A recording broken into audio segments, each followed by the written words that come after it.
everyone. A little Friday gathering for you. Happy to say John Greene, Group Sports Editor for Sunday Editions, is here once again. John, hello. This is becoming a bit of a habit. That's a good thing, by the way, Don. Which, me being here, are you slagging me off right at the start? Well, Aidan O'Hara, Deputy Group Head of Sport, once again with us. Aidan. Hey, Joe. Hello. And look what the cat has dragged in. Dave McIntyre, commentator, Virgin Media Television, Premier Sports, Sky Sports, whoever will pay him, really. Indeed. Open for business. Good to have you in. Yeah, thanks for having me. Delighted. They're a nice bunch out there. They send in nice emails. So, for instance, Kieran tickled us this morning. He had a subject heading of commute emergency. Hello, fellas. You've ruined my podcast schedule for my daily 2-hour commute. Before, I had a nice mix of Guardian football, the rest is politics, some Irish Times political stuff. I hope Indo Daily as well. Kieran, you just forgot to mention. Life was good. And then you come along. English, Irish, international football, GAA, rugby, a multitude of other whimsical matters. I now don't have time for my other podcasts. Please desist from broadcasting ASAP. Yours, Kieran. Oh, nice. See what we can do. We've a lot to get through. I might just start, if we could, on, I think, one of the great sporting events of this weekend, and not large, really, in Irish life over the last couple of decades. It is Dublin Marathon Day on Sunday. And it's just such a success story. The first race was in, anyone care to guess? 1980. All right, if you know, you know. Is it? Okay. You did know. You didn't know. Roughly around then. Anyway. You were correct. So a grand total of 1,420 people finished in 1980. There have been just over 2,000 entries. Fast forward to today, 22,500 people will set off on Sunday, and yet 40,000 people would have applied for the race. So they're turning the guts of Dublin away. And it just throws up lots of these very lovely stories, the best of humanity in many respects. So you'll have seen Colin Farrell is pushing Emma Fogarty for the full length of the marathon. So that kind of charitable aspect is such a part of it. There are stories like James Gillivan from Athlone. So his dad, Andy, died of motor neuron disease this year. So he is running 4 marathons in 4 days to remember his dad and raise money. So he's going to go Athlone to Mullingar today, I would think, or maybe yesterday. Mullingar to Enfield, Enfield to Dublin on Saturday, and then he'll run the Dublin Marathon on Sunday. So 4 marathons in 4 days. And then can I give a shout out to Colette O'Hagan. Colette would never get a mention otherwise, really, when it comes to sport. And yet what she has done is amazing. Colette is 75 years old. She is a grandmother from Dundalk. She ran her first marathon in 1990. And on Sunday, she is running her 1,000th marathon. She's the first Irish female runner in so much as anybody can check to do so. And so there she is. She said, never in my wildest dreams when I ran my first one in 1990 did I think I'd run 1,000 of these things. And yet away she goes on Sunday. So her backstory is amazing, actually. There's we've a bit about her on Sunday. She's fostered a huge number of children, as well as raising her own family. She's a grandmother. She intends, Sunday is her 1,000th marathon. She still has nearly 20, she reckons, to do before the end of this year. So she's done, last year the Dublin Marathon was, I think, her 900th, give or take. So she's done 100 marathons in the last year, including, I think, 10 in a row somewhere. Wow. So 10 in 10 days? Yeah.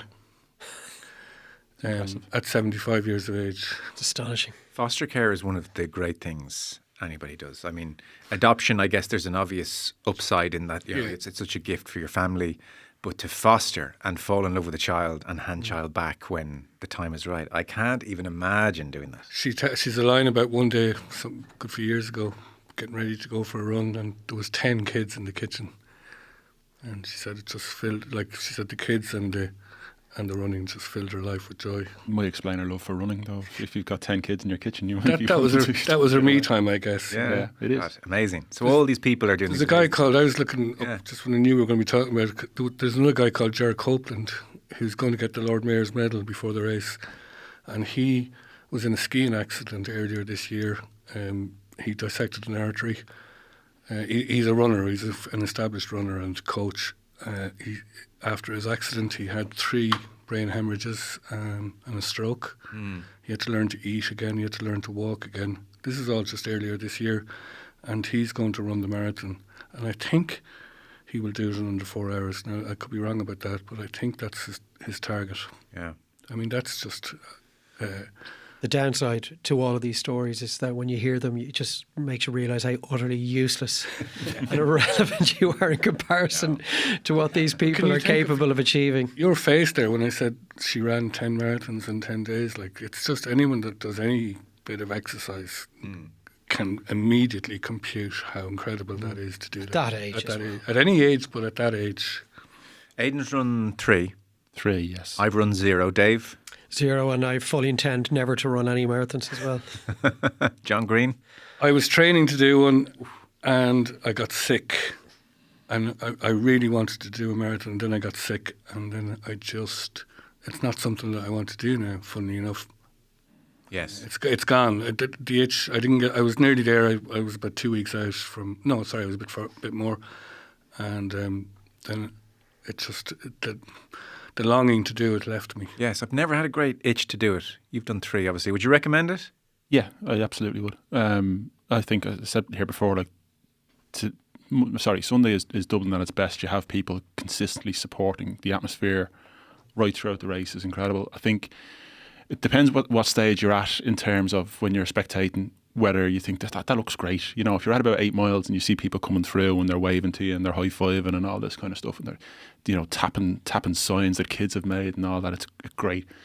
And then you see them around 19 miles or 20 miles or 21 miles and you start to say, oh, maybe not so much of a good idea. But look, it's like most of these things. If you train for it, you can train for anything. It might go wrong on the day, but the thought of the training that I find monotonous and painful. Yeah, the idea of that's the thing. You're doing 21 miles on a Sunday in August or September, often on your own. If you find a group to train with, that's massive because you'll drag each other around. But if you're trying to train on your own, and you know, if you've family or whatever or other commitments, and saying, listen, I'm going out for 3 hours, and by the way, I won't be in great shape for the rest of the day either. Yeah.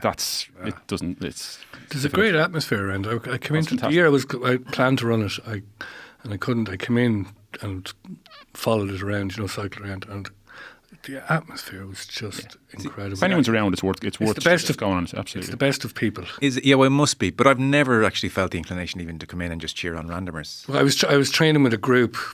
So I wanted to kind of see it through. You were invested. Yeah, I wanted to see it through. And I followed people, I jumped around the place to follow them. Oh, so you picked them up at different spots around the course. Yeah. I was thinking we might segue into fitness generally. So I was looking at the latest figures to see just how fit we are officially, at least. Sport Ireland have an Irish Sport Monitor, and so the 2023 report was in lately. So apparently our record 2 million adults participate in sport once a week.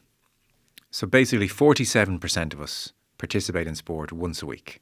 And that's up from 43% in 2017, 47% now. And the target is to get to 60% by 2027. We're pretty good on gender balance, by the way. For women, it's 46% do it once a week, 49% of men, hence the 47% overall total. Actually, the big disparity is in socioeconomic. I mean, we often talk gender. But I think for all participation, socioeconomic is a bigger figure. There's a 20% difference between the upper echelons and the lower. The most popular sporting participation, by a landslide, the most popular thing people do, 17% for their weekly exercise is personal exercise. 8% swimming, 7% do running, 5% cycling, 4% soccer, 3% weights, 3% golf, 3% Gaelic football, but by a landslide, I guess, 17% of people do personal exercise. I think swimming has just passed out rugby in the last year, or running, sorry. It has. Last year. 8%, running 7%. So swimming is number 2. Yeah. It's funny on that personal exercise because one of the reasons I thought I would talk to you guys about this today is the last couple of weeks I haven't done much at all, just with the job and life and kind of new schedule in our household, and I thought, God, I got to do something. I could feel the softness coming in. And so I went and did a spinning class. Trying to do a bit of spinning lately, so that would fall into that 17%. I just realised how awful and joyless it is. Like, it's just so miserable. You just can't forget at any point that you're exercising. My background is football and Gaelic football and tennis, so it's a life up to my mid-20s of being, I'd say, very fit, of chasing a ball and not being in pain. You don't realise you're exercising. It's just you're too absorbed in the sport. And now these last 10 years, life is about, I need to exercise. It's all I have time for. And be it gym, treadmill, spinning. It's painful putting on the gear. It's painful getting in the car. It's painful getting parking. It's painful walking in. It's painful getting on the bike. You need to live in the country, Joe. Don't enjoy any of it when I'm there. And then I go home and I feel good. But, there's a lot of steps to feeling good. So You never feel worse afterwards. no, I know that. It's the beforehand. Whoa. But even the during, you've had a real burst, Dave, I would say, of fitness in the last decade. I've known you. Yeah. Like you are now uber fit, lean, eating well, gym regularly. So you've discovered a great love for it, I would think, in the last 12, 13 years. Yeah, look, there's parts of it that aren't as grim as you've described it there, but they aren't overly fun or exciting either. But look, a treadmill, it's like when my two boys are saying to me, homework is so boring, hate doing it. I'm like, yeah, it is. It's crap. It was crap when I was in school. It's crap for you. It just has to be done. Yeah. And a treadmill and a spin class is in the same category as your homework. Nobody can ever put enough lipstick on that pig to try and convince you that it's fun. It's not. But I still play football, so I have to do something to try and stay reasonably cardio-wise fit. But I love the weights room. It's you do. So therapeutic, 45 minutes to an hour, and it's just me, and I've got a podcast on, and don't have to talk to anybody, and you're kind of pushing yourself, and it's still relaxed enough. Like your heart rate isn't to the point where you feel you're going to keel over. And you don't get the same level of satisfaction from it as you do from like a 45 or 50-minute sweat fest. But I have found, and this could be turned into a negative, I have found that if I go 48 hours without doing something, that changes my mood entirely. And I think you're just in a place where you're at the very beginning of it, and it's not habitual, it's not part of your lifestyle yet. But I think once you get to the point where it's just something that you do every day, you start to look forward to it. Well, no, sorry, it's interesting. I've had a great couple of years and predominantly doing weights and no cardio. And just now, I'm quite time poor at the moment. And so I've missed out maybe the last month, 6, 7, 8 weeks. And I've just thought, I know the importance of weights and I'll get back into weights, but I thought I've got to start doing some cardio again. Why though? I just feel for your heart rate and your general fitness. I think you got to do something you enjoy, though. At some point, you got to do something that you enjoy. You won't keep it up if you won't. That's exactly what it is. I mean, you talked about the chasing a ball, and if you play sport all the way up, your schedule is set out for you. You're training Tuesday, Thursday, your match the weekend, and you don't realise until you stop just how therapeutic that is. It's very enjoyable, but it's also very therapeutic. You're coming I sort of stopped playing football, organised football, when I was about 30. You played to a good level, didn't you? I played Leinster Senior League and played a decent schoolboy level as well. But you don't realise that for that hour or that hour and a half or whatever it might be, you're completely in the zone, and all that matters is the people around you, the ball you're going against, and you're in the moment of it. And every thing people talk about, mindfulness and all that sort of stuff, is in the moment. It's being in the moment. It's being present. And that's what you are when you're playing sport. I would find if I go to the gym, or even if I go for a run, you think that you tend to think, which wouldn't always be a great thing, if you're in your own head. Whereas if I'm playing football or playing tennis or hitting a punch bag or something like that, you're not thinking about something that's just happened because you're just literally there. Too absorbed. You're too absorbed. Greg Louganis had the great line that it's meditation in motion, and there's a certain truth in that. So I play a lot of paddle at the moment, actually. You'd burn 1,000 calories, by the way, in an hour and a half paddle. It's very surprising. So that's heaven. I could play paddle all day long. But when I'm doing my half hour spinning, I think I'm doing the HIIT, so high intensity interval. I'd have to question the 1,000 calories in 90 minutes of paddle, but it seemed a lot, didn't it? Well, honestly, depends how you're doing it. We're really good. That seems like an awful lot. I'm suspicious, but my Fitbit keeps coming in at just shy of 1,000 calories. Maybe that can be corrected. But I'm not going to dig too deep into that, but okay. Anyway, you get a good sweat. But the interval training is difficult because obviously, that's where you might do 20, 30, 45 seconds of 100% effort, and then you taper it down and it can be spinning, it can be like full body workouts, either with weights or just your body weights or whatever. So that's never pleasant because 100% always destroys you. So even no matter how fit you get, that's just yucky. But I do think it's good to do cardio. I don't, you do cardio. I don't do weights at all, which is a massive mistake. That's a massive mistake. And I've never done them. I've never taken to it. But I'm lately starting to tell myself I'm going to have to get over that. Yeah. Because you need to be doing them when you get to. I think you'll find, as Dave said, weights is almost easier than psyching yourself up for cardio. No, I never have to psych myself up for it. Right. But It's I have far to. more important. John, weights are. on. Yeah, no, it is. Like, you're no spring chicken yourself, Joe. I think I'm the This oldest in point, the room weights is here. something you need to really consider. I have been. Like the cardio, the only reason I do the cardio is because I'm still playing. So I have to be able to get up and down a field. Cardio is important as well. When I stop playing, that'll be very much close to the end of any of the running I'm doing or the really high intensity stuff. That's where I got to, and I thought, well, I want to keep that. Here's a study, because past the age of 30, 99% of people never sprint again in their lives, and I didn't want that. You think about that, you know? Yeah, well, maybe if you keep that, if it's something like 1 day a week, Yeah. just to get that heart rate up and feel like you're really pushing yourself. But at our age, and nobody in this room is, it's the right side of 40, unfortunately. I am. Oh, you still are? Yeah. Right, okay. Us three aren't. The amount of people that you hear speaking about the importance of Weights, yeah. muscle mass, because that is what, once you get past 30. And bone density and all that. And bone density just starts to drop Especially off for women. massively. It's Yeah, really important for very women. important. And your legs weights, by the way. Don't just do bicep curls like Dave, like proper weights. I Can't see the bottom half over the table there. I'm going to have to try and get over that because, like, I'm doing cardio 4 times a week. Are you? Good man. Brilliant. Like, I do something every day. It's 7 days. I do something. Sometimes I do 2 things, but I do at least 1 thing every day. Right. And it might be just a half an hour. When do you do it, by the way? I'm just finding at the moment, since I started this job, you get home at 5. It's dark. It's I do it when I can, but generally in the evening. Do you? Yeah. Generally, and it's not always. I rarely go to the gym. I don't like the gym. It's nearly always outdoor. But no, like last night I did just 30 minutes on a treadmill, listening to the rugby podcast yesterday. But I tried to get outdoors, so it'll be some kind of a jog, a walk, or a swim, or 2 from those 3, depending on. Even on a Saturday, I've in the office a long day. I take 40 minutes at lunchtime, and I'll try and do a walk at a decent pace for 40 minutes.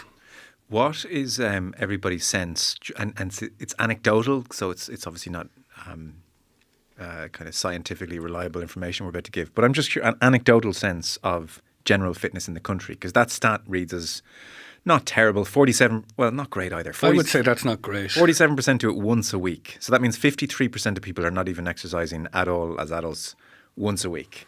Is there a breakdown in age? Adults, obviously, anybody over the age of The older 17. you get, the more tapers off. Because I have found there's nobody in either kind of relatively large circle of friends that I have, 2 or 3 sort of groups, school, college, lads from home, etc., that aren't doing something regularly, 3, 4, 5 days a week. There's literally none of them. They're all doing something. Some of them are into their cardio, some of them are into their weights, some of them play a lot of golf, a lot of tennis, a lot of swimming, but they're all active. Yeah. So Well, again, I it's think that says a lot anecdotal. about you and your group of friends. This is a lot of people. Yeah. I'm talking about like 30 adults here.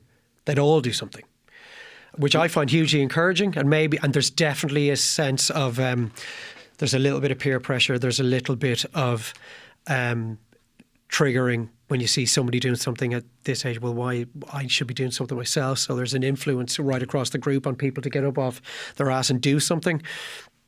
But it's more the 25 to 35 age group that I would be worried about. I just don't think there's enough going on with those people. A lot of people nowadays, they get to the age of 35 and think, I need to make a change here, and they do go make the change. There is that midlife, where nature and your metabolism stops looking after you. I think a lot of people say, "Oh But then God." you stop getting away with it. anecdotal, but the numbers will tell you that actually the opposite. That as people get older, the numbers fall away. Falls off, yeah. You know, like That's when it's the I most can think of important. several people and their groups of friends, none of whom exercise. You know, and the point Joe made at the start is a really, really important one, and it's the socioeconomic side to this, and it is a huge factor. If you come from a nice area that has a nice school, that has some kind of accessible sports club, the chances of you exercising go up hugely. The cost of that as well, John, is another factor. I don't know if you remember, before the budget, there was this thing floated. There's always these things floated before the budget, and one of them was about getting a tax credit for gym membership. I mean, the most insane, ridiculous idea that could be out there. I mean, who's that benefiting? It's benefiting a small group of people like us who have gym membership. Yeah. It is not actually getting to the core of targeting the people that need to be targeted and educated and have exercise made accessible to them. And, that's still a big problem. It has improved, but it is still a big problem that we have in this country. And one person actually phoned in, it was a radio phone-in show talking about it. I couldn't believe it. It was given this credence, but one person phoned in from a boxing club. And as we know, boxing does incredible work in areas that other sports don't get to. Talking about that this was a crazy idea, and in the short time he was on the phone, he had two much better ideas. One was getting rid of allowing sports clubs to have charitable status, so that if I run a sports club and I raise 10,000 to do a building project, all of that 10,000 goes directly into the building project, not 60% of it, because the rest has to be paid in VAT or in tax. Well, in the taxes. That was one. And the second one he had was to give tax credits to volunteers in sports clubs. Now, I understand that would be an extremely difficult thing to implement, but it was an immediately much better idea than this idea that you would reward gym membership with a tax credit. Yeah, for me to go and sit in the jacuzzi. Yeah. That might be part of your problem then as well. It's that side of it that we've struggled with, and the other side that we've struggled with is developing our schools still. Well, PE. So, and by the way, can I just? I'm not a slob here. I exercise. I've had a bad couple of weeks. That's all. There's a character assassination here. You've assassinated your own character. Yeah, don't say the word. None of the three of us made that point. Just talking about how miserable exercise for exercise sake can be. Yes, it's a reality. It can be boring. It's boring as hell. But if you find something, and people, they've said that about enjoying lifting weights. Yeah. Some people enjoy running. Some people enjoy spinning, believe it or not. Whatever it is that you enjoy, you find what you enjoy, because it's the only thing you'll keep coming back to. Eventually, the reason why gym memberships go up in January and then, attendance in them plummets in February and March, because people go there and actually, I don't really like this. That's the thing. So they stop going. Yeah. So it's very difficult, homework comparisons aside, it's difficult to consistently force yourself to do something, force yourself to eat something, force yourself to do anything that you don't like doing. You just won't do it. Yeah. I didn't do a spinning class. Maybe that was where I went wrong. I had some dude shouting at me on YouTube. But if you haven't had exposure to it in school, the chances of you coming to it later in life are less. Big time. It's a lovely thing when you see somebody who wasn't in the habit of exercising in their teens and 20s, and they have this or played any sport blossom in their 30s, and they're so happy for it. It's just so good. A lot of marathon runners would be good examples of that. Colette O'Hagan, who we mentioned earlier, didn't run until she was 41. Right. And now she's done 1,000. Now she's done 1,000. That's 30 a year in 34 years. That is our inspiration for the weekend. On the PE point, and we'll finish up on this then, other topics to get to. Yeah, I remember I interviewed Neil Martin about this a couple of years ago, and he's like, we'll do something about this. I don't think they've done much. So basically, kids in PE per week at primary level are getting 85 minutes a week, and at secondary are getting 73 minutes a week. So what, we'll split the difference. We'll call it about 80 minutes a week the kids are getting from PE. Now, obviously, the recommendation is that kids get 60 minutes of exercise a day. Like, I really argue for several reasons. One, the socioeconomic point looms large, which means if the state wants to ultimately, even for cynical reasons, save money on health spend down the line, when you have kids in your care at school, that is your best opportunity to address their health. Yeah. And making them physically literate and give them a love of sports. This is your chance where they're in your care for 6-7 hours a day, and we are coming up with a measly 80 odd minutes a week, which is so inferior to so many other countries around Europe. I mean, why they're learning insert subject you don't have much time for here and not doing PE every day for the guts of an hour is beyond me. And like, it's very difficult then for parents. They're picking kids up, they're working. It's like, okay, I now have to fit in an hour. Where do I get an hour of exercise for you in this country where it's dark at 4 o'clock? I mean, what are we going to do here? You've just been in school all day. Why couldn't you have done something? And the worst part is we're going to get there in 20 years or 30 years or 50 years, and we're going to look back and go, did you realise in the 2020s your dad didn't do anything at school? I did, like, you know, the teacher threw in a ball in PE once a week for 45 minutes because she didn't really have much interest in it. I remember that's the great failing at the moment on a huge. state level. It's a disgrace, actually. A few years ago, there was a lot of, I can't remember the year, it's a few years ago, there was a big thing about some new survey had found that our kids were in the top 3 for literacy in Europe. Yeah.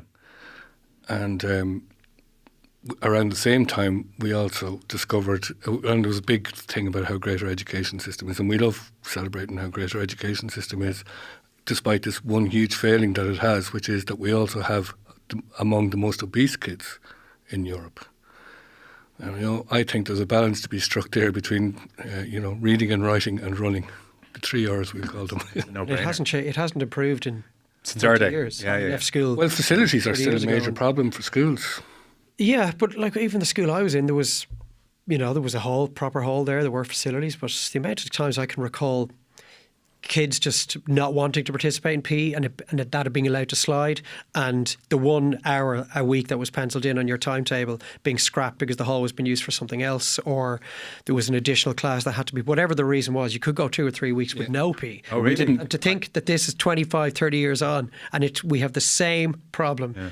And if you were to just shave 40 minutes a day off the traditional class timetable and get the kids run around the field. You've heard of the Daily Mile. Daily Mile, yeah. Say that, but 40 minutes a day, I like if that was put to referendum, it'd get like 90% yes. It would. And it's so easy. There doesn't have to be a huge amount of equipment. You know, if it's raining, I put their raincoats on them. Play even just something as simple as a game of tag. Yeah. You know, a game of, tails where you have a bib hanging out at someone's shorts and it's like tag rugby, and the kids have a great fun. And they are utterly unaware that what they are doing is unbelievably healthy for them in the short, medium and long term. And it's the opportunity loss that a lot of governments are aware of but refuse to engage in because they are very much operating off the current election cycle. And they can't really sell a dream that won't come to fruition for 15 to 20 years. Well, look, the amount of money we're going to put into this right now is going to stretch us significantly, but we're going to save 10 times that in, the HSE bill that comes out of obesity, diabetes, all of these health-related illnesses. Mental health, happier mental health. If you think about how the state was formed, the state outsourced a lot of things. It outsourced education to the churches, and it also outsourced health and well-being and physical activity to the voluntary sector. And it has never. There has been improvements. There has been a lot of strategies and things. But just like education, it's playing catch up, and it's trying to centralise it. But there's a lack of expertise. It's going to take a lot of time to kind of roll it back in. But that's essentially what happened. Yeah. And the volunteer sector is still what keeps it going. And really, our schools is the place where we should be reaching children, because that's the one place that we know nearly every kid is at some point. Yeah. It's no point in saying your local GA club or your local boxing club, because it's not accessible to everybody or it's not for everybody. And we need to change our language. And sport can be a very off-putting term for people. So we talk about activity, being fit, being well. Participation is the key, because people don't want it no more than ourselves. Yeah. If I'm not good at going for a run, I'm not going to go for a run. And kids are the same. If they don't want to play football, if they're 6 and 7 and 8 years old, and the focus is, let's play football for PE, and the kid doesn't want to play football because they're not good at it. Well, they're not competitiveness or whatever. Like, I'm not necessarily saying all competition is bad, but kids that are competitive and are good at football are going to be active in school, and they're going to want to play and they're going to want to do PE. They're not the problem. They're not the ones. They're not the problem. They're not the 50-odd% probably of adults who are doing nothing eventually. Every kid can be taught how to do a star jump, how to run on the spot, and how to do a lunge or a squat. And that stuff's not competitive. First 10, so if the bell goes at 9 a.m, everybody's in their seats, right? Between now and 9:05 and 9:20, everybody's going to be on their feet, and whatever it is, and the teacher, if they're good, and the quality of teaching in this country is exceptional, they can make that fun. And then you do it again maybe a little later in the day, and before you know it, the kids have got 30 minutes of proper exercise, and they get picked up, and everything about them physically, mentally is in a better place. And it's not costly. it is a very simple fix, and I just don't know why something like that hasn't been brought in. I don't know either. When I put it to Neil Martin in very strong terms, by the end of the chat, he was like, "Yeah, okay, yeah, we'll do something about that." I have a friend who there's no argument against it. Who I used to play with, a fellow called Richie Bourne. He's over in Arsenal's Ladies Academy, and we were over there. We did a trip last year with my football team, and one of the parents asked him about kids playing computer games. You know, what do you do? And he started going into, you know, Call of Duty and all this sort of stuff, you know, that he played. And he was saying, I think it was Noel Hunt as a friend of his, and he was saying that when the game was loading up, so when the game finished, there's 30 seconds between the game finishing and the next one loading up, he'd do 15 squats. Or he'd do, you know, the next time he'd do 15 press-ups or whatever. So if he might be playing for 2 hours, which in theory isn't great, but in that 2 hour period, he might have done 75 press-ups and 75 squats. Built-in trigger points. Building in things like that, like you say, Dave, where when you come back in from little break, you do 10 squats. You know, you come back in from big break and you do just small little things. There has to be a desire to do it. Charts up on the wall, who's done what. Like even the most immobile, unathletic child in the class can break their personal best. Yes. Right? We know what you're capable of in a 2-minute spell. Let's see where you are in 2 weeks' time. The stat to round it off, because I know I've thrown numbers at people. So if you want, and this is in the report, by the way, buried beneath the 2 million adults, it's never been better. So if the daily recommendation for children in this country is 60 minutes per day, only 15% of kids get that. So that would just show that outside of school hours, it's not happening. So is the state going to step up and make up the shortfall?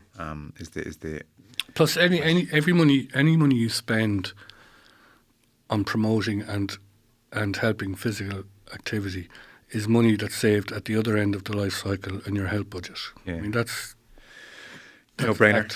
Well, that's exercise generally. I'm sure it's a topic we'll come back to. Do email in, by the way, any thoughts, observations on that. I suspect there'll be a lot of teachers saying, have you seen the curriculum? Do you think we have time for this? Yeah, well, obviously it has to be changed. Made easier for them. That's without question. I don't think we're talking about teachers, we're talking about a system. We are. Indosport podcast at independent.ie if you want to get in touch. I have a couple of other things to zip through. Facilities, Ten Hag, Andy Farrell. Get to in one moment. Just briefly, we had a plethora is the only word I can use of emails in about the Open at Portmarnock. This came up in bits and bobs during the week, where Ronan Mullen, in just a very honest way. No, he wasn't like, there was no edge to it. He was just like, why are we hosting the British Open? I don't understand. And nobody had a brilliant answer for him. So, hey, Joe and Co, great work with the new pod. Kudos to Ronan in the recent Bits and Bobs episode for asking the question that was burning through my brain as you discussed the likely event of the Open at Portmarnock. Just to note, I make this point with no right-wing pretense. I just find it weird and incorrect that a quintessentially British sporting event is taking place in Ireland. It's like the FA Cup being played at the Aviva. I love the Open, but it's a British event. Needless to say, it should be played in Britain. Maybe I'm being too purist, but curious as to hear you discuss it further. Thanks a mil, said Ronan. Shane said, great work, new podcast. Just listening to Wednesday's Dispatch re the Open, coming to Portmarnock. No drama with this happening due to the fact that, and this might be the best explanation really, the RNA have responsibility for governance of the game everywhere except the USA and Mexico, which the USGA looks after. It's useful to remember that Portmarnock twice, the Island, Ballyliff and Royal County Down, Portrush have hosted the Amateur Championship historically, and indeed County Louth will host the Boys Championship in 25. Joe was spot on about an opportunity for the championship to be held in Australia. However, the same could equally be said for South Africa, France, Holland or elsewhere. And let's hope improvements don't fiddle too much with what is undoubtedly one of the best courses in Ireland as they get a championship ready. And then a last theory from Tom was, enjoying the podcast on the Open at Portmarnock. One of the big reasons the RNA have brought it to Dublin is they're running out of courses to host it.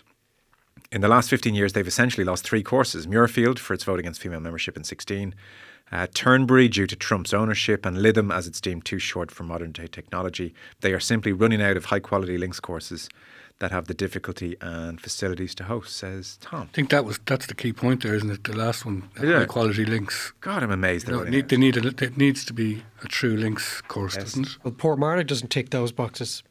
Facilities? Yes. Logistically, it's going to be interesting. But so the government are going to spend 40 million on what I would guess is some kind of road over the water, temporary or otherwise, and getting the place up to speed. That's why Golf Ireland came out this week and said, right, we're up. The taxpayer is going to give us 40 million. Well, I was listening to that episode, and Ronan asked the question that I have asked myself every single time I've heard talk of the Open being held in one of the 26 counties. And it is a really obvious, fair question. And I know he didn't bring any baggage to the question when he asked it. It's an incredible thing for Irish sports, an incredible thing for Irish golf. It's an amazing thing for Dublin. And obviously, more specifically, that area of Dublin. And you take it with both hands. Why the Open is in the Republic of Ireland is beyond me. Yeah. But at the same time, you sort of try to forge a link between the sport of golf in Ireland being a 32 county sport. So it has a UK component. Tenuous, but I could see the point you were trying to make. But I'm sure there are a lot of members of the RNA, there are a lot of people involved in high quality links golf courses in the United Kingdom that look at this decision and think, this beggars belief. It's like the Gary Neville Carragher talking about Thomas Tuchel. Like, why can't we have an English manager? Why do we have to bring in a German manager? Like, why can't we have our British Open in Britain? We have to go to Dublin for it. It does seem very odd. And when they're talking about the courses, they're running out of courses. I'm not sure how many courses they need. Yeah. 4 or 5. If they have 5 to cycle through every 5 years, I don't think people will be up in arms about going Port from. Rush is now in the mix. Yeah, that makes absolutely. Sense. So there's a real sense of, okay, we'll take it. Yeah, take it, it's going. Yeah, absolutely. Starting out in journalism, one of the early lessons I got was the best questions are nearly always the ones that everybody thinks of straight away, but nobody asks. And do you have an obvious answer to that very simple question? No. I don't understand it, but I don't understand it, but I don't have a problem with it. Well, of course we don't have a problem with it. I don't understand it. Ireland has no problem with hosting Open. I think you're a bit. I thought Joe's 32 county point was relevant, I have to say. The golfing entity. Yeah. There's a UK component to our golfing landscape. And it's very closely aligned with the RNA. I think that's as good as we're going to do.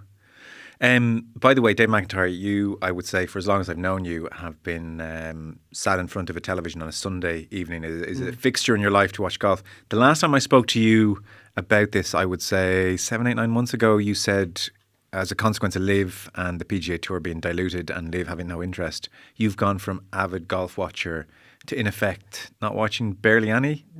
Zero. Outside of the majors and the Ryder Cup. And that is the habit of a lifetime broken. That's the habit of a lifetime broken. Certainly 30 years of watching the PGA, as long as whenever Sky Sports was brought into the house first, maybe from the age of about 12, 13 onwards, 15 onwards, I was watching the PGA Tour every Sunday night. And would find myself watching the early holes on a Friday afternoon or a Saturday afternoon. I would have watched a lot of the DP World Tour, European Tour as it used to be called, and the events that would have on the BBC back in the day. But I just couldn't be bothered anymore. Look, partly it's circumstantial, the age I'm at, 2 young kids at home.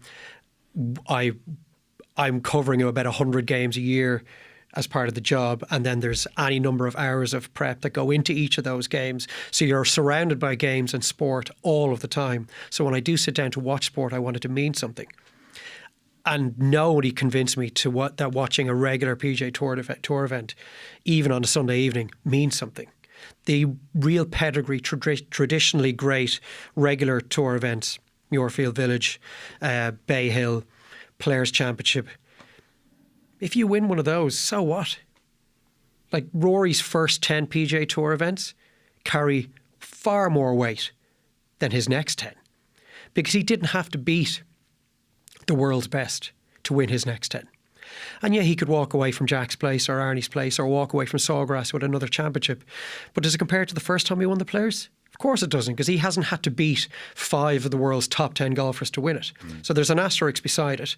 So what has happened with LIV is you have founded an utterly irrelevant, meaningless tour, and you have also reduced the existing tours, DP World Tour and the PGA Tour, to being an irrelevant and meaningless tour in terms of what the results constitute.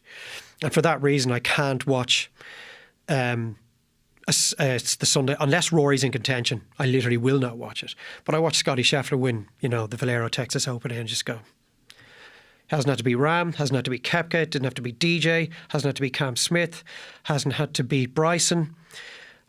So it's meaningless.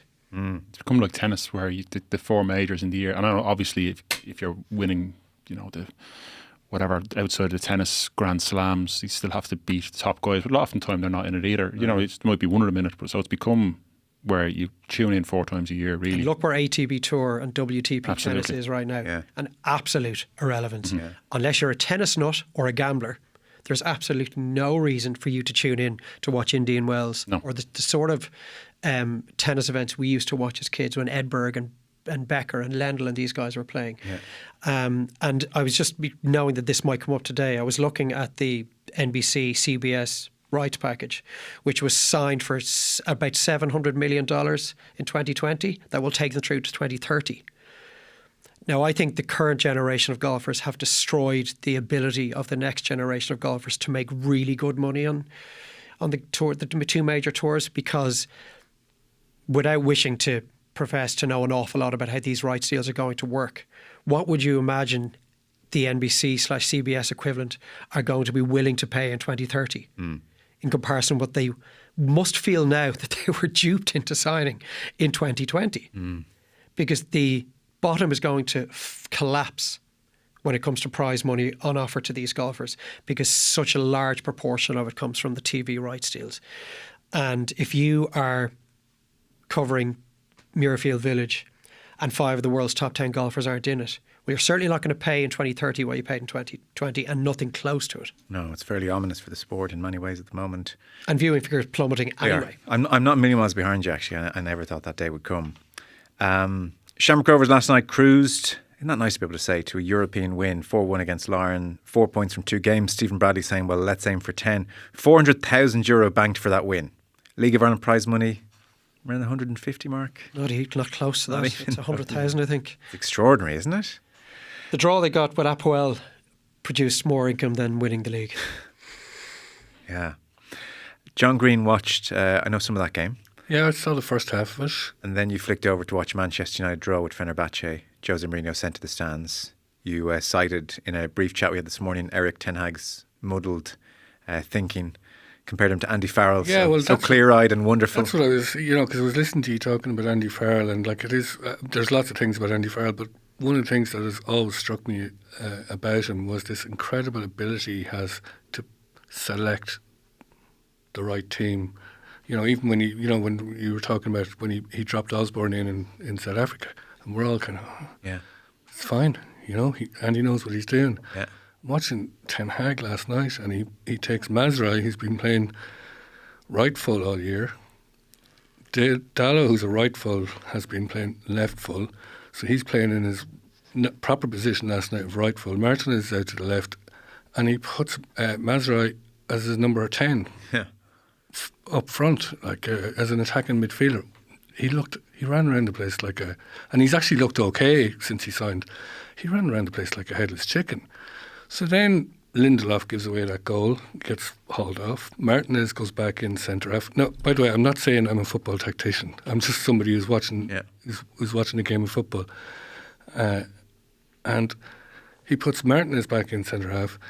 He keeps Dallo on the right. He takes Mazraoui, who's been his number 10, who hasn't played there at all this season. I don't know if he's ever played there in his career. I don't know enough about him. He puts him left full, which has been a problem for United this season because of the 2 injuries. And the next thing, he's given left-footed passes. He's got a left foot.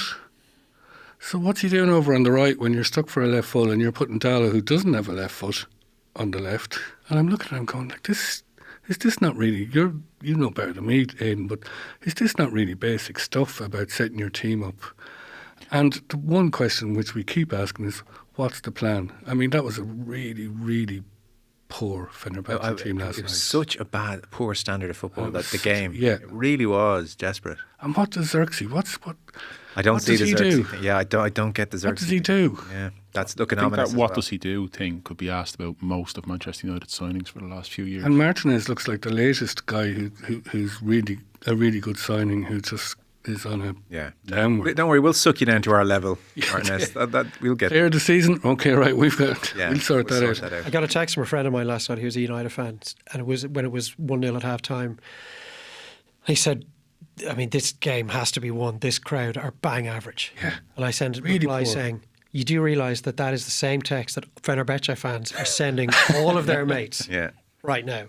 Go on, sorry. Because that's where they are. They are bang average, Manchester United.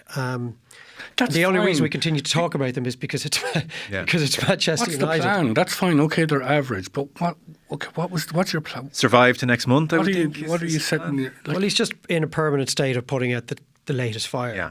And he is in pure survival mode right now. Looking at the results recently, they've won very few games. Is it 3 out of the first 12 games of the season? They've lost 1 in their last 9. So we remember the way Stephen Kenny used to spin statistics in the back end of his reign as Ireland manager. That is something that Ten Hag could point to and say, well, we're definitely more... Lost more than 1 in 9, haven't they? No, they've only lost 1 of their last 9. Lost to Brighton, lost to Liverpool. Yeah, but they were before that. Were they? Yeah. God. Now, they've only won a couple in that. There's been so many draws, obviously. Villa, Twente, Porto, Crystal Palace, Fenerbahce. Okay. They're not winning any games, Yeah. but they are definitely harder to beat than they were last season. They're definitely not as open. But when you use the word plan, John, outside of the immediate term, I've absolutely no idea what the plan is. The plan is the ownership are just hoping that he somehow manages to turn this around or they don't have to sack him. And but there's a sense of inevitability to it. Yeah. Well, the squad is a good squad. When I look at it on paper, I see a top 6 squad with the right manager, a squad that could punch above its weight and maybe get into a Champions League place, but you certainly don't see it happening under the current manager. I think like the craziness about watching United. Listen, I'm not a United fan. I think there's 3 United fans here, am I right? But it's not something we talk about. No, you try and you're keeping it quiet. But like they're actually very entertaining to watch as a neutral because they're even within a half. You hear things of a game of 2 halves. You know, often something happens at half time.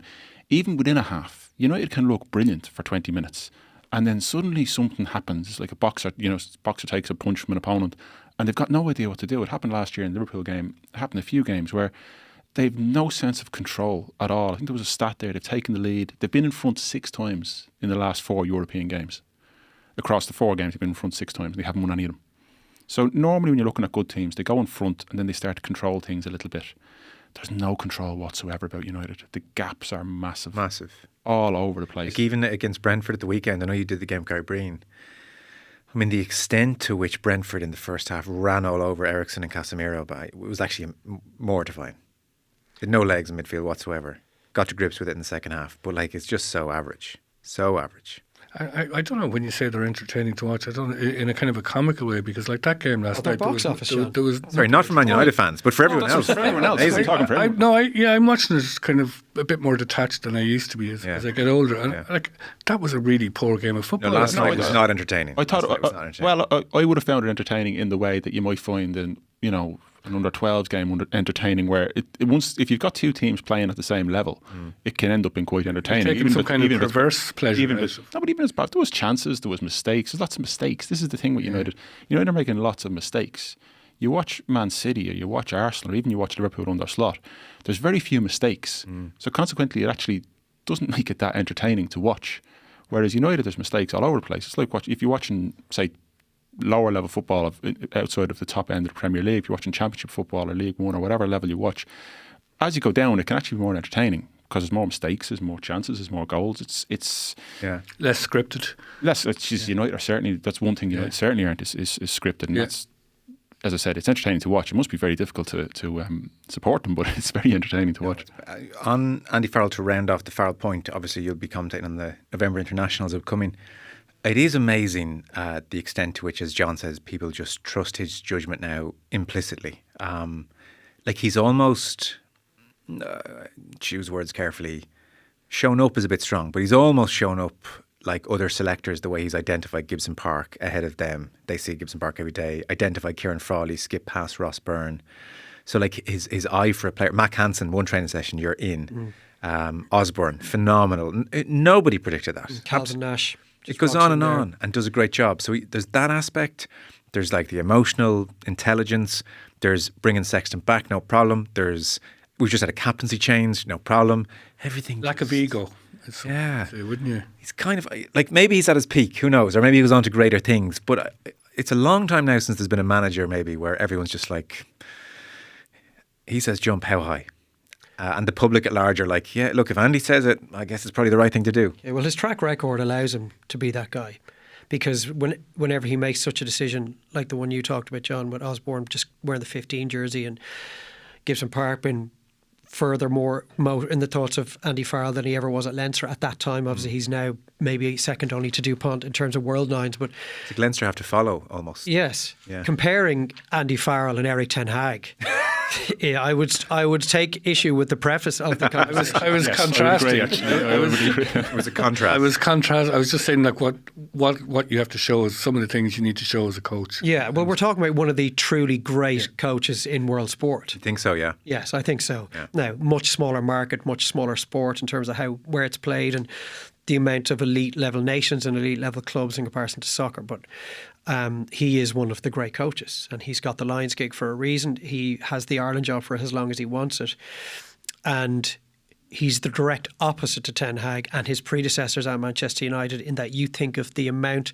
of players who have excelled elsewhere and gone to Manchester United, and within 18 months, 2 years, not being deemed good enough to make the starting 11, and whose qualities have just diminished to the point where they're almost negligible, and compare that to the amount of players that have fallen under the wing of Andy Farrell and within 12 to 18 months superseded anybody's expectations as to what their ceiling was. And that is the measure of a truly outstanding coach. The measure of a good coach is he or she getting the best out of the group that's available to them. But the elite level coaches are those who can smash the ceiling of expectation in the public's eye to a player. And nobody thought the Gems at Gibson Park could be the world-class test nine that he has become. Good player, yes. He arrived in at Leinster and we thought he's going to have to do something very special to get rid of Luke McGrath from the 9 jersey. Well, he's been one of Ireland's greatest nines. And he's getting better with age. Andy Farrell has done that with any number of 10, 15, 20 players in the last couple of years. Yeah, it's amazing, really. Before you all sign off, the word seems to be on the new GA rules. There's a congress over the weekend, but Maurice Brosnan had it during the week that the sense is the Football Review Committee will scrap the 4 points for a goal, and they will scrap the 2 points for a 45 outside the arc, but keep 2 points for a kick from play. So we're kind of working under that basis. Otherwise, rules as we saw them last weekend will go before Congress. You like your GA, don't you, Aidan, or less so? Soccer will be more so. Soccer Yeah, more. To help out, try and help coaching a group. All right, okay. 11s with Dave on the opposite sideline occasionally. Yeah. You two obviously big GA men. You went to the Croke Park on Friday. I went to the first night, yeah. So what are we thinking? Are you rubber stamping these? How do you think they've been received by the country at large? Yeah, I think I was very slow. When I heard about this, I've been very, very slow to admit to myself that yes, we need to bring these rules in and have a look at them. It was a slow journey for me. I kind of used to tell myself I love Gaelic football and it's my number one sport. It's the one I love more than anything else. And then I started to admit in the days leading up to when I decided I was going to go, I was realising I actually loved the idea of Gaelic football more than. Sorry to interrupt briefly. Ronan made the point during the week. Isn't it funny that all of a sudden, as the rules were being trialled, all of the players, every player, every coach, everybody who's spoken to the media anywhere, so many of them having defended the game for the last decade, now that the rules were up, are all coming on air saying, we have to do something. Not all of them. It's a crisis. Who's still defending the game? I think Oisin O'Neill has certainly... Don't touch the game. He was slow. I thought Enda Smith made a really good point on the Friday night when he said it's going to take a lot of getting used to, because for the last 10 years we've been coached to go this way and to go that way and to go back and to do this. These players have been brainwashed. Yeah. This generation of players have been That's brainwashed. exactly right. And we need to see these rules for a year. Leave the club game alone. Don't touch it. I agree with that. Get the rules in. Yeah. It's probably going to, the scoring system I think will probably get tweaked. Don't rock up to Congress delegates and say I'm going to show these guys, and just give it a chance and let's see. I'm not a big fan of artificial constructs, but the goalkeeper one but I think, look, I think I heard you saying it or somebody saying it on one of the podcasts. They've put a lot of thought into this. They've put a lot more thought into it than any of us have. Just give them a chance. If it's not working, we've got to bail out at the end of the league. But maybe it needs championship football to really be tested. Let's give it a year. Keep it away from the club game until we're sure about it. And even then, it may be a phased introduction over a couple of years. But my one drawback on the first night that I was there was at times I felt I was watching AFL a little bit at times, but in general, I think we should give them the benefit of the doubt. And AFL in that it was too up and down? Or? Yeah, it was sort of... But I think when it comes in next year, Championship, and again, I agree with you, we just have to see Championship. I guarantee you... Oh, it'll be coached out. And players will still be going side to side a huge amount. I think there'll be a real thought process where they'll go, hang on, just because they want us to kick it, why are we kicking it? Let's keep possession. We'll work our way. And there's no half. way there'll be 3-on-3 and then, then, back. Yeah, true. And then we'll break down 11 players. Yeah. But I don't think we're suddenly going to next year in the Championship see aimless kicking and big turnovers just because it's what the committee at large want. We need more data. We need more evidence, and we need jeopardy. And we didn't have it that weekend, but we saw enough to. There's a competition in Meath that's starting up for the winter. It's kind of a regional thing, and I think they're going to try the rules in that. And I'm going to go to a few of the games because there will be jeopardy in those games, and it would be interesting to see away from the bright lights of Croke Park how it's refereed, how it's managed. Yeah. You know, David, you have commentated on many a Gaelic football match over the last number of years. For pleasure or penance, I don't know. For pay. Sometimes it's for pleasure. It's definitely for pay. Hard cash. Sometimes for pleasure, but more often than not in the last 5 years, it has not been a pleasure. You haven't enjoyed it. It must have been hard. Well, either it's been too one-sided or the Division 1 teams facing each other are both playing the same style, and even a traditionally expansive county like Kerry find themselves being reduced to just mirroring whatever the opposition are doing. And, you know, the Kerry-Derry game in this year's All-Ireland quarter-final is case in point. You pretty much for certain knew that if you just went out and kicked the football with the kids in the garden for the first hour of the game, that you could walk back in and watch the last 10 minutes and the game was likely going to still be competitive, but you wouldn't really have missed an awful lot. I thought the All-Ireland final would go down the exact same route, and that is the same route the All-Ireland final went down. So I think everybody, bar a very tiny minority of people, accepted that change and radical change was required. The overall feeling is that we just don't know. And we won't know until A, there's something majorly at stake. A league game is the next step. A championship game in the All-Ireland series is the ultimate step. So we will know far more by July of next year as to whether these rules can have the impact that we hope they will.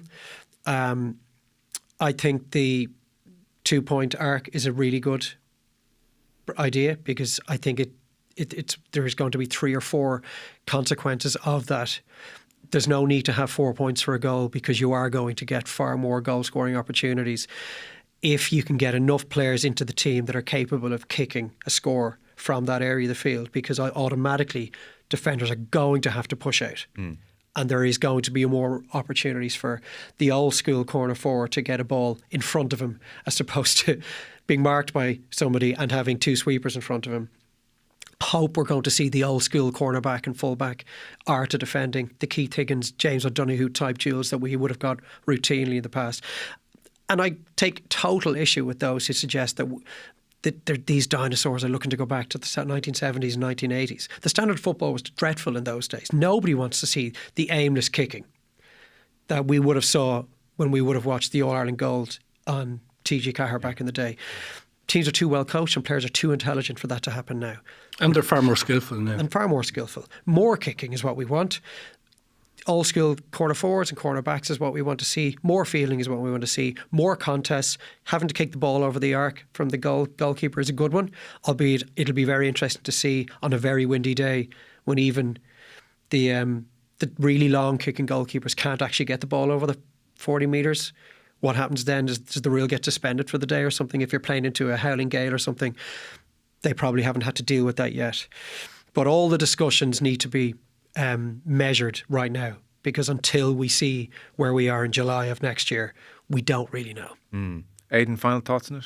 I'm not a big fan around the almost legislating the goalkeeper out of the game. I don't like that idea of, like, even there've been some things written, keeper can't receive a pass. Like literally stay in their box, kick the ball out, and then wait for the occasional shot to come. They are really ruining games of football, though. But there's nothing stopping a team pressing up on the goalkeeper. There's absolutely nothing stopping a team going man for man. There is really, though. There isn't, though, because you need to use your goalkeeper to do that. If a player is 80 yards away, the goalkeeper's not going to ping the ball to them over there. There was a time in I think it was the 2019 All-Ireland where Dublin were a point down and a man down, and Cluxton pushed right up and marked Tommy Walsh. Yeah. Now, that was desperation stakes, last minutes. It was desperation stakes, it was last minute, but it was also a bit of innovation. Cluxton didn't stand in his goal, in his box. There's nothing stopping the team from going, okay, if the goalkeeper is their playmaker, then mark him. Unfortunately, though. And there's nothing stopping Who marks him, mate? Yeah. the full forward can mark him. No, well, he has to stay inside the opposition half. You sort of do have to have your No, but I mean under current rules. I don't mean in terms the current rules. Yeah, I don't mean that's the new completely rules. different. No, but this is what I'm saying. But Yeah. So I don't mean under the new rules. I mean under the as it is. As it is. Yeah. So if we're saying we don't like the 12v11 now because the keeper can come up into the half, so the keeper has to stay back. The keeper can get the ball, he can pass it inside a small square, and he can kick the ball out. And that's it. Like, it's a very strange sport where we have some of the best goalkeepers who've played and have played in the last 20 years who play outfield for their clubs. There's very few other sports like that at elite level, where at one level they play outfield, at another level they play in goal, at a higher level they play in goal. And the likes of Niall Morgan and players like that who I think are great to watch. It's great to watch a goalkeeper going forward, and this idea then that they're actually going to take out that 12v11 potentially, that it might not get through, is it seems very strange to legislate around one particular position. Would you agree though that the way the current game is, we do need to legislate out this practice of goalkeeper sitting 15 metres inside his own half, and he's a constant outball for his teammates to check back, restart attacks, recycle. He's only a constant outball because no one pushes up on him. Yeah, but that's just the reality of how coaches have interpreted the best way to play. I mean, coaches could press up on him and it would be a better spectacle, but coaches have decided, well, that leaves us more open, so we're not going to do it. Do you think the coaches haven't spent a lot of time analysing how they push up on a goalkeeper? Because what's required as soon as the goalkeeper becomes part of the play is that your keeper has to pick up the corner forward, and your corner forward has to pick up a wing forward, and your wing back has to play with midfield. They're just not doing it that way. That's not feasible. But you're not going to get of a game. But you're not going to get a goalkeeper if they're picking the ball up on their own 45 and being that out ball. A goalkeeper is not going to ping a ball 70 yards into the corner being marked with a goalkeeper. And the goalkeeper's an outfield player anyway. No, we were watching them walking forward, so they weren't even running. It was just walk. You'd have to concede you're right, but you'd also have to concede managers have made their decision and they ain't pressing the goalkeeper, so we sort of need to legislate it out. It'd be look, it is a horrible spectacle watching the thing going back and forward and back and forward and back and forward. And like side to side, it's not even back and forward. It's side to side. Yeah, I have a feeling that's one of those that will come in and will evolve itself out again in time when it corrects what it's there to correct. Why would you want to be a goalkeeper if you're not going to be allowed? Well, you're not going to be allowed. Niall Morgan looked like he was really enjoying himself on the Friday night, watching him in the flesh, and apparently he ran 2 kilometres more than he would normally do in a game. So, but it was kind of fun watching him making his way forward.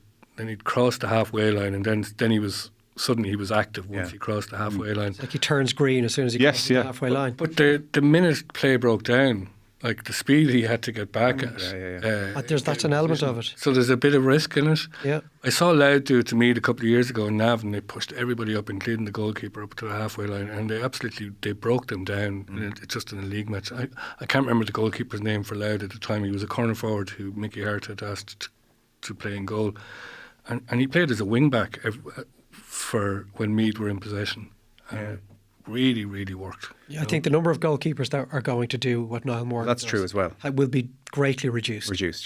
And that is going to help. And if we see the sorts of consequences that befell the poor unfortunate Oran Lynch multiple times in this year's championship occur with more frequency, the willingness for goalkeepers to venture that far forward, and then when the ball gets turned over have to sprint 50 metres back to their goal and do that multiple times a half, I just think this rule will iron out the really risk-averse goalkeepers from the goalkeepers who are willing to throw caution to the wind. And in the heat of the hunt, there's going to be very few of those. Yeah.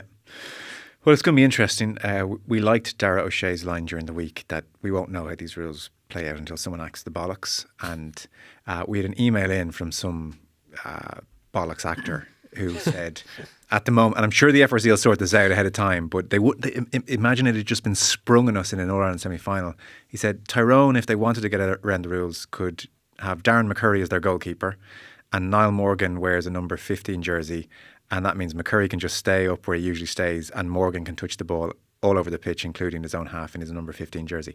So all sorts of like chicanery that will make this kind of fun. So it's going to be like the rugby situation. You're going to have, I would imagine, on foot of that email, because I hadn't heard it mentioned before until that email, you're going to have to put brackets after a name goalkeeper yes, and designate on your team sheet. You know the way you have to do with your props, or you know. You have to, yeah, but I don't know what happens if they say, yeah, no, our goalkeeper was McCurry. Well, then what do you do? So that's how Tyrone might get he's around. the goalkeeper. Yeah. Look, the truly negative coaches will have 6 months now to get stuck into these rules before the championship starts in April. And again, that's why I keep saying we just don't know until we see it all come out in the wash. But equally so, the expansive and ambitious coaches are going to find ways to punish goalkeepers, for example, for venturing too far forward. For example, a kick out. We didn't see anybody on Friday or Saturday standing behind the goalkeeper. None of the 3 guys who have to stay inside stayed behind the goalkeeper, who is a good 20 metres away. And if the kick out is turned over, he's in serious trouble. Yeah. So all these things will be studied now by these full-time coaches over the next few months, and in a year's time we'll be far more educated as to where we are. And look, if nothing else, it'll be fun. We're out of time. Fellas, enjoy your weekend. Thank you so much. We have John Greene, Group Sports Editor for Sunday editions here. We have Aidan O'Hara, Deputy Group Head of Sport, and Dave McIntyre, commentator extraordinaire. Thank you all very much, gents. Thanks, Joe. Thanks, Joe. Thanks, Joe.